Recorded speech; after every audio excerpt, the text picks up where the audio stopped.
আজ আমরা 2025-এর জানুয়ারি থেকে ডিসেম্বর কি বিশেষ ঘটনা ঘটেছে সেগুলিকে একটু রিক্যাপ করব। চলুন ফিরে দেখা যাক 2025। নমস্কার, আমি ইন্দ্রজিৎ। শুরু করছি 2025 রিক্যাপ। প্রথমে আসছি জানুয়ারি মাসে কি বিশেষ ঘটনা ঘটেছিল।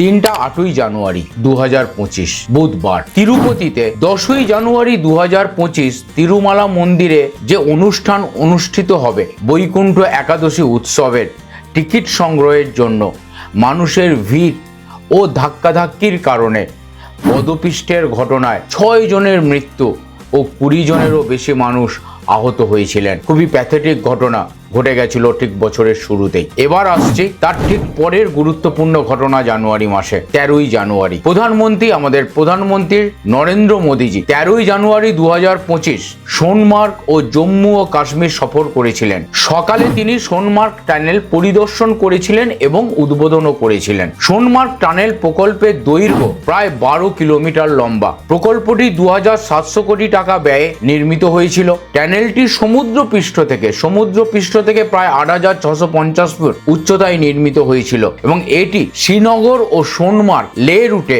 সারা বছরের যোগাযোগ নিশ্চিত করেছিল। টানেলটি ভূমিধস ও তুষারধস প্রবণ পথ এড়িয়ে নিরাপদে যাতায়াতের সুযোগ করে দিয়েছিল। এতে লাদাখ অঞ্চলের সঙ্গে সংযোগ আরও সহজতর ও দ্রুত হয়েছে। 2028 সালের মধ্যে সম্পন্ন হওয়ার জন্য নির্ধারিত জজিলা টানেলের সঙ্গে মিলিয়ে এই প্রকল্পটি পথের দৈর্ঘ্য 49 কিলোমিটার থেকে কমিয়ে 43 কিলোমিটারে এসেছিল এবং যানবাহনের গতি ঘন্টায় 30 কিলোমিটার থেকে বাড়িয়ে তা করা হয়েছিল 70 কিলোমিটার। এবার আসছি 13ই জানুয়ারি থেকে 26শে ফেব্রুয়ারি 2025 এর মধ্যবর্তী সময়। কেন বিশেষভাবে উল্লেখযোগ্য?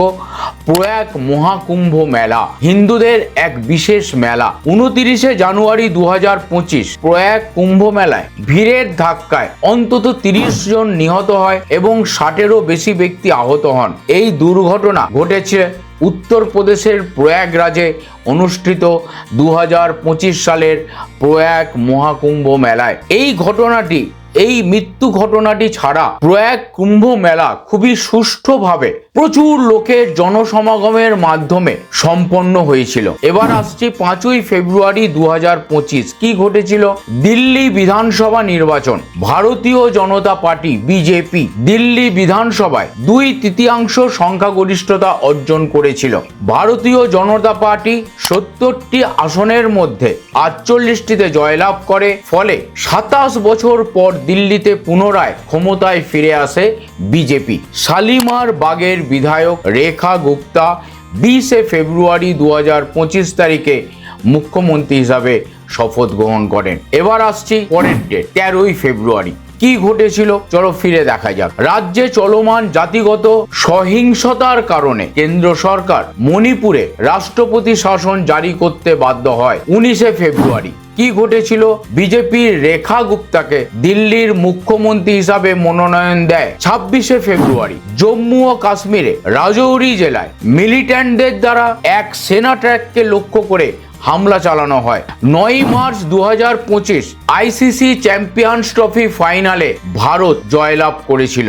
2025 সালের আইসিসি চ্যাম্পিয়ন্স ট্রফি ফাইনাল এটি একটি একদিনের আন্তর্জাতিক ক্রিকেট ম্যাচ ছিল যা দুবাই আন্তর্জাতিক ক্রিকেট স্টেডিয়ামে অনুষ্ঠিত হয়েছিল। এই ম্যাচের মাধ্যমে 2025 সালে আইসিসি চ্যাম্পিয়ন্স ট্রফির বিজয়ী নির্ধারিত হয়েছিল। ম্যাচটি ভারত ও নিউজিল্যান্ডের মধ্যে অনুষ্ঠিত হয় এবং এটি দ্বিতীয়বারের মতো ভারত ও নিউজিল্যান্ড চ্যাম্পিয়ন্স ট্রফি ফাইনালে মুখোমুখি হয়েছিল। এর আগে 2000 সালে তারা ফাইনাল খেলেছিল। নিউজিল্যান্ড টস জিতে ব্যাট করার সিদ্ধান্ত নিয়েছিল এবং প্রথম ইনিংসে তারা 7 উইকেটে 251 রান সংগ্রহ করেছিল। দ্বিতীয় ইনিংসে ভারত 6 উইকেটে 254 রান সংগ্রহ করে লক্ষ্যমাত্রা পূরণ করতে সক্ষম হয় এবং 4 উইকেটে জয়লাভ করে।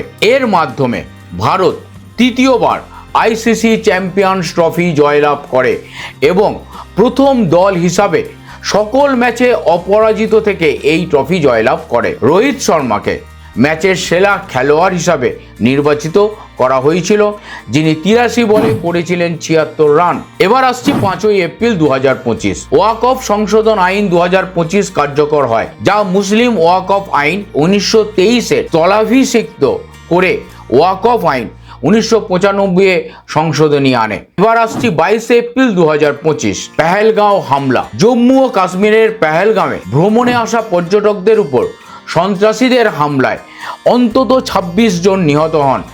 পাকিস্তান ভিত্তিক জাতিসংঘ ঘোষিত সন্ত্রাসী সংগঠন লস্করে তৈবার একটি শাখা রেজিস্ট্যান্স ফ্রন্ট TRF এই হামলার দায় স্বীকার করে। 7ই মে 2025 কেন উল্লেখযোগ্য? Bharat civil defence mock drill. 2025 সালে পেহেলগাম হামলার পর পাকিস্তানের সঙ্গে উত্তেজনার প্রেক্ষাপটে ভারত সরকারের গৃহ মন্ত্রণালয় ministry of home affairs of India কি করে?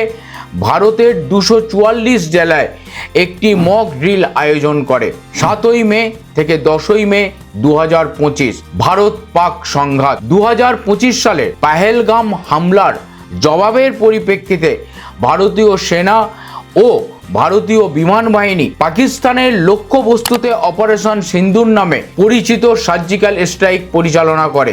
12ই মে সোমবার 2025 কেন উল্লেখযোগ্য? Cricketer Virat Kohli test cricket থেকে অবসর নেওয়ার ঘোষণা করেন। 14 বছর দীর্ঘ টেস্ট ক্যারিয়ারের পরে 36 বছর বয়সী কোহলি 123 ম্যাচে 30টি শতক সহ মোট 9230 রান করেছিলেন, যার গড় ছিল 46.85। এবার আসা যাক 18ই মে কেন বিশেষভাবে উল্লেখযোগ্য? US-09 satellite Satish Dhawan space centre থেকে উৎক্ষেপণের কিছু সময় পরই ব্যর্থ হয়। ইসরো অফিসিয়াল টুইটার অ্যাকাউন্ট থেকে স্পষ্ট লেখা হয়, আজ 101তম উৎক্ষেপণের চেষ্টা করা হয়েছিল। PSLV C61 এর পারফরমেন্স দ্বিতীয় ধাপ পর্যন্ত স্বাভাবিক ছিল, কিন্তু তৃতীয় ধাপে একটি পর্যবেক্ষণের কারণে মিশনটি সম্পন্ন করা যায়নি। এবার আসছি 4 জুন। বেঙ্গালুরু ভারতীয় প্রিমিয়ার লিগে রয়্যাল চ্যালেঞ্জার্স বেঙ্গালুরু দলের জয়ের উদযাপনের সময় ভিড়ের ধাক্কায় অন্তত 11 জন নিহত হন। 6ই জুন 2025 জম্মু ও কাশ্মীরের Udhampur, Srinagar, Baramulla rail link USBRL প্রধানমন্ত্রী নরেন্দ্র মোদীর উপস্থিতিতে আনুষ্ঠানিকভাবে উদ্বোধন করা হয়। এবার আসা যাক 12 জুনের ঘটনায়। Air India flight number 171 air India পরিচালিত একটি বোয়িং 787-8 ড্রিম লাইন যাত্রীবাহী বিমানটি আহমেদাবাদ বিমানবন্দর থেকে ওঠার কিছু সময় পর বিধ্বস্ত হয়। এতে 260 জন নিহত হন। এবার আসা যাক 25শে জুন। 25শে জুন শুভাংশু শুক্লা 1984 সালে রাকেশ শর্মার পরে দ্বিতীয় ভারতীয় হিসাবে মহাকাশে যান এবং যুক্তরাষ্ট্রের কেনেডি স্পেস সেন্টার থেকে উৎক্ষেপিত অ্যাক্সিয়াম মিশন 4 এর গ্রুপ ক্যাপ্টেন হিসাবে তিনি কাজ করেছিলেন এবং মিশনটাকে পরিচালনা করেছিলেন। এবার আসা যাক 21শে জুলাইয়ের ঘটনায়। জগদীপ ধনকর স্বাস্থ্যজনিত কারণে ভারতের উপরাষ্ট্রপতির পদ থেকে পদত্যাগ করেন। তারপরে আসছে আগস্ট মাস। 6ই আগস্ট মার্কিন প্রেসিডেন্ট ডোনাল্ড ট্রাম্প ভারতের রপ্তানিতে 50% শুল্ক আরোপের ঘোষণা দেন, যা 27শে আগস্ট 2025 থেকে কার্যকর হবে বলে তিনি জানিয়েছিলেন। এবারে আসছে 11ই আগস্টের ঘটনায়। সুপ্রিম কোর্ট দিল্লি সরকারকে 8 সপ্তাহের মধ্যে অঞ্চলের সমস্ত পথ কুকুরকে পশু শেল্টারে স্থানান্তর করার নির্দেশ দেয় এবং কুকুরের কামড় ও র্যাবিস জনিত ঝুঁকির কারণে সুপ্রিম কোর্ট এই নির্দেশনামা বলবৎ করেছিলেন এবং এই নিয়ে পশুপ্রেমীদের আন্দোলন চূড়ান্ত পর্যায়ে গিয়েছিল।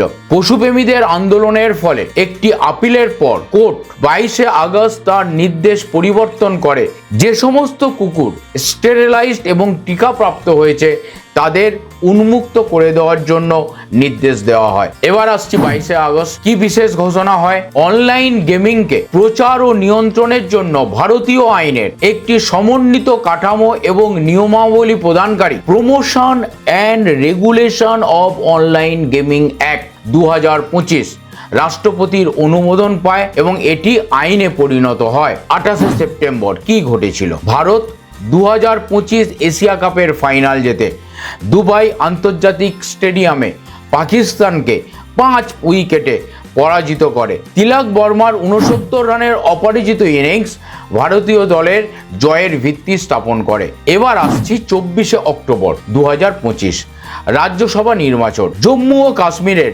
4টি রাজ্যসভা আসনে নির্বাচন অনুষ্ঠিত হয়, যেটি একটি গুরুত্বপূর্ণ ঘটনা হিসেবে বিবেচিত হয়, যেখানে জম্মু ও কাশ্মীর ন্যাশনাল কংগ্রেস 3টি আসন জয় করে এবং বিজেপি 1টি আসন জেতে। 2রা নভেম্বর 2025 ভারত তাদের প্রথম মহিলা বিশ্বকাপ জেতে DY পাটিল স্টেডিয়ামে নবী মুম্বাইয়ে ফাইনালে দক্ষিণ আফ্রিকাকে 52 রানে পরাজিত করে। সেমিফাইনালে তারা অস্ট্রেলিয়ার বিরুদ্ধে 339 রানের বিশাল লক্ষ্য পূরণ করে, যা মহিলা ওডিআই ইতিহাসে সবচেয়ে বড় সফল রান চেজের ঘটনা। এবার আসছি 10ই নভেম্বর 2025 দিল্লির গাড়ি বোমা বিস্ফোরণ। দিল্লির লালকেল্লার কাছে একটি গাড়ি বিস্ফোরণে 15 জন নিহত হন এবং 20-র বেশি ব্যক্তি আহত হন। এই ঘটনাটি কেউ আরও ডিটেলস যদি দেখতে চান তাহলে ভিডিও লিংক নিচে দেওয়া থাকবে, আপনারা এর উপরে ডিটেলস ঘটনা ভিডিও করা আছে, আপনারা দেখে নিতে পারেন কি ঘটেছিল 2025-এ দিল্লিতে যে গাড়ি বোমা বিস্ফোরণ হয়েছিল, কারা করেছিল, কিভাবে ঘটেছিল, সমস্ত কিছু পেয়ে যাবেন ডিটেলস। 5ই ডিসেম্বর 2025 ইন্ডিগোর পরিষেবা বিঘ্ন। সরকারের সংশোধিত পাইলট বিশ্রাম ডিউটি নিয়মাবলীর সঙ্গে সম্মতির বিষয় নিয়ে সমস্যার কারণে ইন্ডিগো হাজার হাজার ফ্লাইট বাতিল শুরু করে। 9ই ডিসেম্বরের মধ্যে কার্যক্রম স্থিতিশীল হয়। 13ই ডিসেম্বর থেকে লিওনেল মেসির ইন্ডিয়া ট্যুর শুরু হয়, যে ট্যুরের নাম রাখা হয়েছিল দ্য GOAT। পুরনো বছরকে আমরা একটু ফিরে দেখার চেষ্টা করলাম, আশা করি আপনাদের ভালো লেগে থাকবে। নতুন বছরে আপনারা সবাই আমার সমস্ত ফ্যামিলি, ইউটিউব, ফেসবুক, ইনস্টাগ্রাম, সকল family member, all my family members, all my viewer, যারা আমার কেবলমাত্র ভিউয়ার নয়, তারা আমার ফ্যামিলিরই একটা অংশ।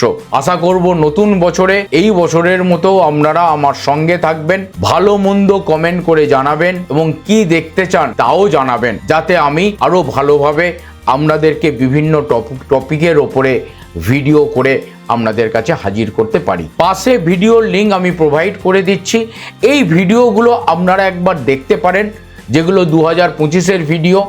আশা করি আপনাদের খারাপ লাগবে না। কেমন লাগলো অবশ্যই জানাবেন। সবাই খুব ভালো থাকুন। নতুন বছরে সবার শরীর, স্বাস্থ্য, মন সব কিছু ভালো থাকুক, প্রত্যেকে সাকসেসের চূড়ান্ত সীমায় পৌঁছে যান। আবার দেখা হচ্ছে নতুন বছরে নতুন ভিডিওর মাধ্যমে।